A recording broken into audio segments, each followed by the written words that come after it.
Hello, I just want to do a real quick video to both show my squeaky floors, apparently, my revised sewing space, and what I'm working on currently.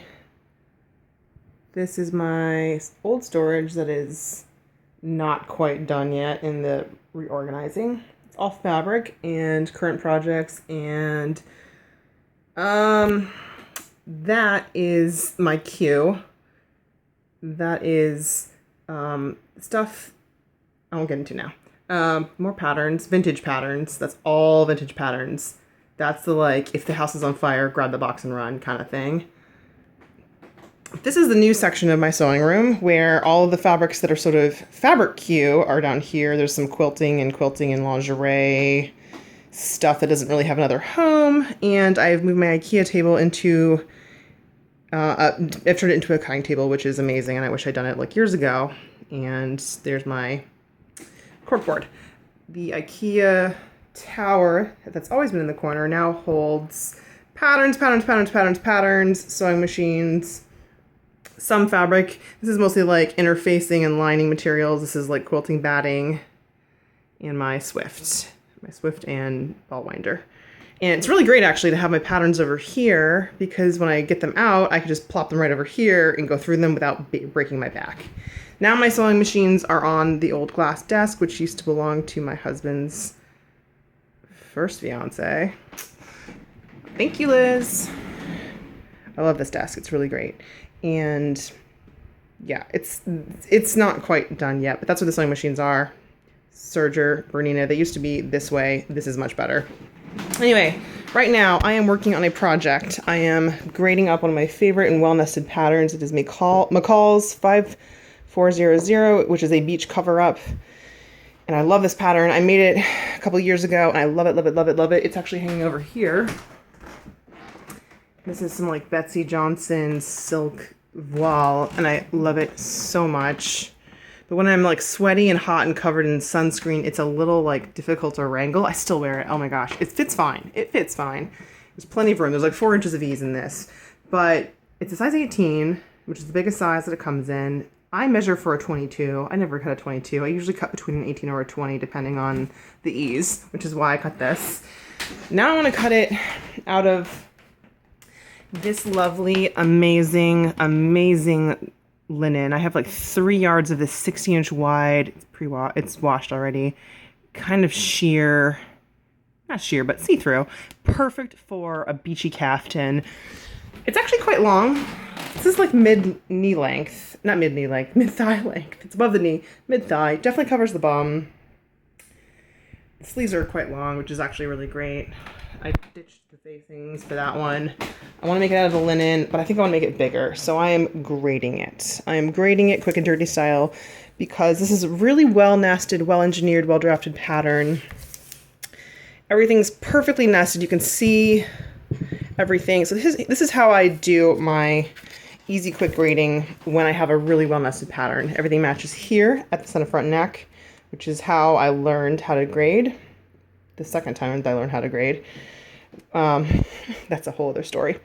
As you can see, the neckline for all sizes is basically matching. It's the same neckline. There's no separate dark notches for different sizes until you get to the neckline at the shoulder seam. Also, by the way, I use paper weights for my pattern weights. I kind of love that. I don't know about you guys, but every time I get a paper weight, I'm like, yay!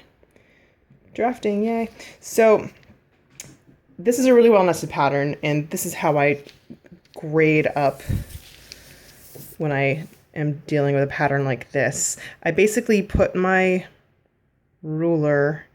A well-nested pattern should do this. This is how you actually check to make sure your pattern is well-nested. You put rulers. Where's not the ruler? Here we go. It's good to have lots of these. You put rulers at all of the corners, and you should be able to draw lines through all of them. And they should all radiate out. And everything should be at a nice sort of perpendicular flow. It might get narrower, like right here, because it's an armhole. But everything should radiate.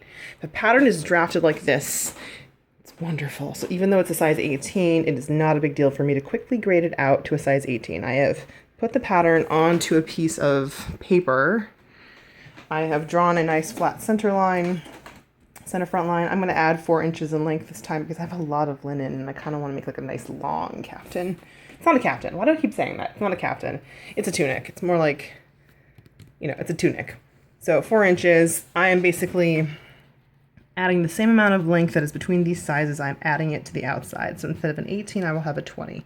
It's about a ½ inch, which means I will have an inch on this side added and an inch on the other side added, which means I'm going to add 2 inches in circumference to the whole thing, which will be much looser than the current one. The current one is loose, but like I said, when you're hot and sweaty and you're outside, you want like a lot of extra room because you just want it to flow. And this fabric that I have is so flowy. So yeah, so this is how I'm doing it. So in cases where I have darts, I draw a line through the center of the darts. On this one, the thing that keeps making noise is the really tall paperweight. So yeah, I draw a line on single darts, I draw them through the point. On double darts, I draw them through the center of both darts.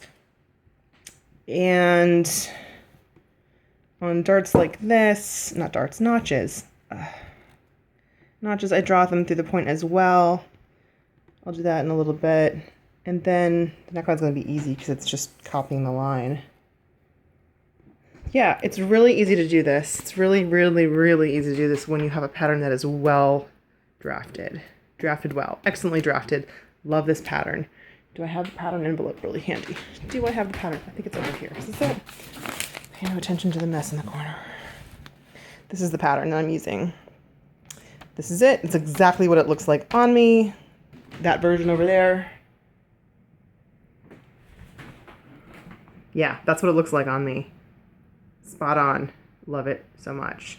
Sooner or later, I'm going to get around to making that bikini. But right now, I'm more concerned about covering up my skin. I burn really easily. So it's time for another beachy cover up. They get full of sandy and sweat. For some reason, that one still smells like the beach. I guess I didn't wash it. So that's going to have to happen. Anyway, that's what I'm working on today. Talk to you guys later.